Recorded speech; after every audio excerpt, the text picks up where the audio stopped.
নমস্কার বন্ধুরা, ঘোষদা ব্লগারের নতুন ভিডিওয়ে আমাদের সবাইকে স্বাগত। আজ আমি অনুষ্ঠান বাড়ির মতো পটল চিংড়ি বানাবো।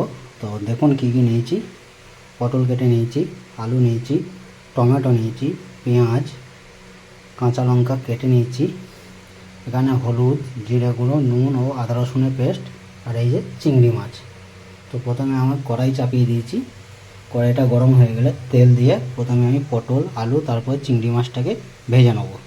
তো বন্ধুরা লাস্ট পর্যন্ত দেখতে থাকুন ভিডিওটা, খুবই সুন্দর ভিডিওটা চলেছে। তো দেখতে থাকুন বন্ধুরা।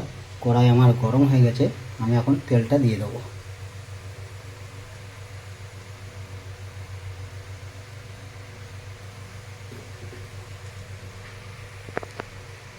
প্রথমে আমি পটলগুলো ভেজে নেব।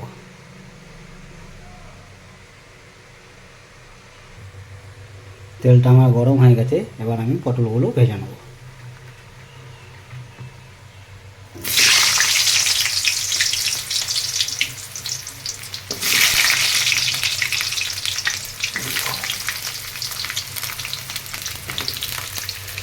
পটলগুলোকে আমি খুব সুন্দর করে ভেজে নেব।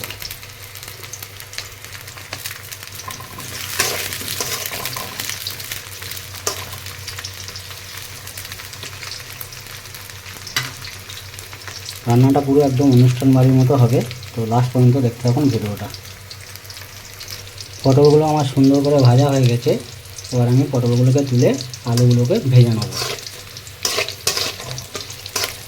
দেখতে পাচ্ছেন সুন্দর লাল লাল করে ভাজা হয়ে গেছে পটলগুলো আমার ভেজে 90% সেদ্ধ হয়ে গেছে। এবার আমি পটলগুলোকে তুলে নেব। পটলগুলো তুলে নিলাম, এবার আমি আলুগুলোকে ভেজে নেব।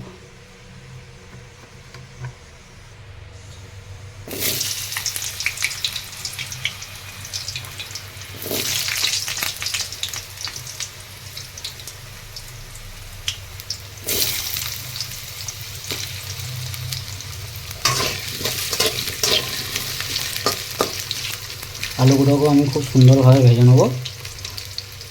তো বন্ধুরা খুবই সুন্দর একটা রেসিপি হতে চলেছে। তো লাস্ট পর্যন্ত দেখতে থাকুন এই ভিডিওটা। তো বন্ধুরা আমার আলুটাও খুব সুন্দর করে ভাজা হয়ে গেছে, দেখতে পাচ্ছেন লাল লাল করে ভাজা হয়ে গেছে। আলুটাও আমার প্রায় 80% সেদ্ধ হয়ে গেছে। এবার আমি আলুটাকে নামিয়ে মাছটাকে ভেজে নেব। আলুটা তুলে নিলাম, এবার এই তেলে আমি মাছটাকে সুন্দর করে ভেজে নেব।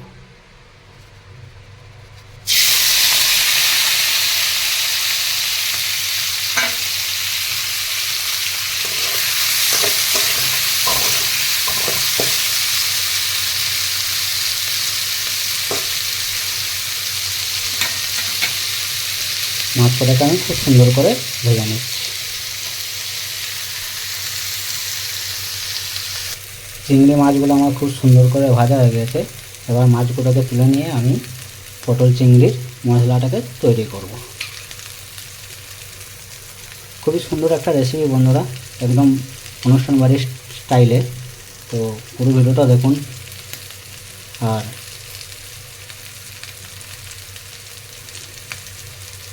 চলুন আমি মাছটাকে এবার তুলে নিই।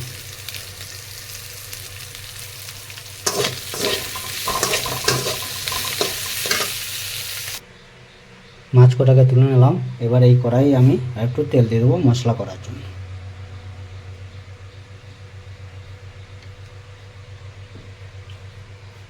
তেলটা গরম হলে আমি পেঁয়াজ, কাঁচা লঙ্কা, টমেটো ভালো করে ভেজে নেব। তেলটা আমার গরম হয়ে গেছে বন্ধুরা, আমি এখানে এখন সামান্য 5 ফোড়ন দিয়ে দেবো।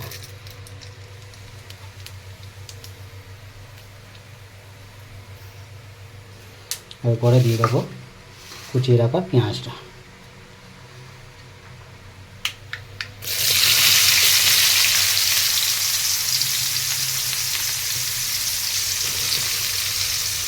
পেঁয়াজ, টমেটো, কাঁচা লঙ্কা সব একসাথে দিয়ে সুন্দর করে ভেজে নেব।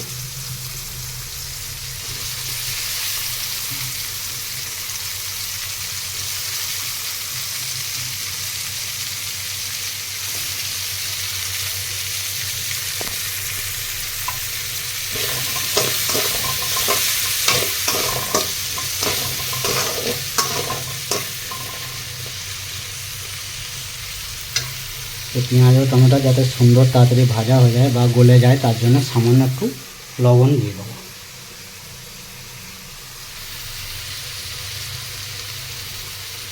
এতে কী হবে, পেঁয়াজটা খুব তাড়াতাড়ি গলে যাবে বা সুন্দরভাবে ভাজা হয়ে যাবে।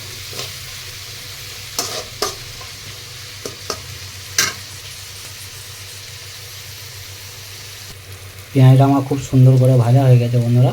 এবার আমি বাকি মশলাগুলো দিয়ে দেবো। জিরে বাটা, হলুদ, আদা রসুন পেস্ট ও নুনটা।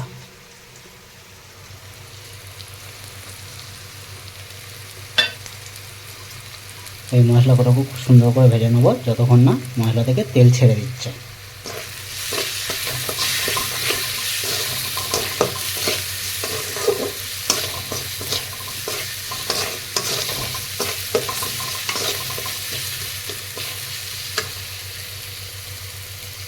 মশলাটা আমার সুন্দর করে ভাজা হয়ে গেছে, দেখতেই পাচ্ছেন মশলা থেকে তেল ছেড়ে দিয়েছে।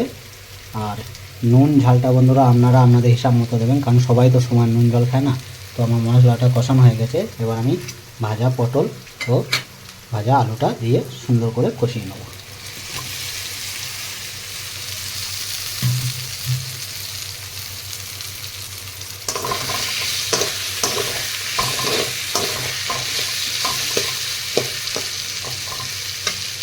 আলু আর পটলটাকে সুন্দর করে কষিয়ে নেওয়ার পর তারপরে আমি চিংড়ি মাছটা দিয়ে দেবো। আলু আর পটলটা সুন্দর করে আমার কষানো হয়ে গেছে, দেখতে পাচ্ছেন মশলা পুরো গায়ে গায়ে লেগে গেছে। এবার আমি চিংড়ি মাছটা দিয়ে দেবো।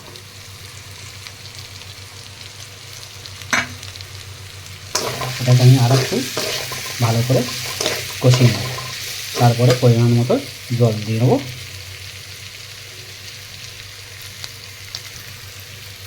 চিংড়ি মাছ দিয়ে পটল আলু সব একদম সুন্দর কষানো হয়ে গেছে, এবার আমি পরিমাণ মতো জল দিয়ে দেবো।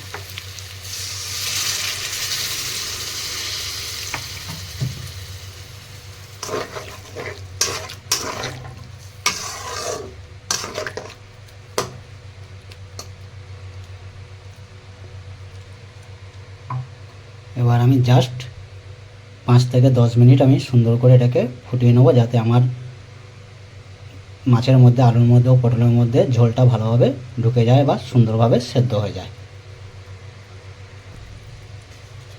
ঢাকাটা দিয়ে দেবো। ঢাকা দিয়ে দিলে সুন্দরভাবে সব আমার মাছ, পটল ও আলুর মধ্যে ঝোলটা ঢুকে যাবে। তো বন্ধুরা ফিরে আসছি 10 মিনিট পরে। বন্ধুরা ফিরে এলাম 10 মিনিট পর। চলুন দেখি আমার পটল চিংড়িটা কেমন হয়েছে। বাহ, খুব সুন্দর কালার এসছে দেখুন বন্ধুরা। ঝোলটাও প্রায় আমার শুকিয়ে গেছে, দেখতেই পাচ্ছেন সুন্দর মাখা মাখা হয়েছে। এরকমভাবে বানিয়ে অবশ্যই ট্রাই করে দেখবেন বন্ধুরা, আশা করি খুবই ভালো লাগবে। তো বন্ধুরা আমার পটল চিংড়ি রেডি হয়ে গেছে বন্ধুরা। তো ভিডিওটা আমি এখানেই শেষ করছি। আর ভিডিওটা ভালো লাগলে লাইক, শেয়ার ও সাবস্ক্রাইব করে দেবেন। আর অবশ্যই ট্রাই করে দেখবেন। আর ভিডিওটা কেমন লেগেছে অবশ্যই কমেন্ট করে জানাবেন। ভালো থাকবেন, সুস্থ থাকবেন, সাবধানে থাকবেন। দেখা হচ্ছে পরের ভিডিওয়ে। তো টাটা বন্ধুরা।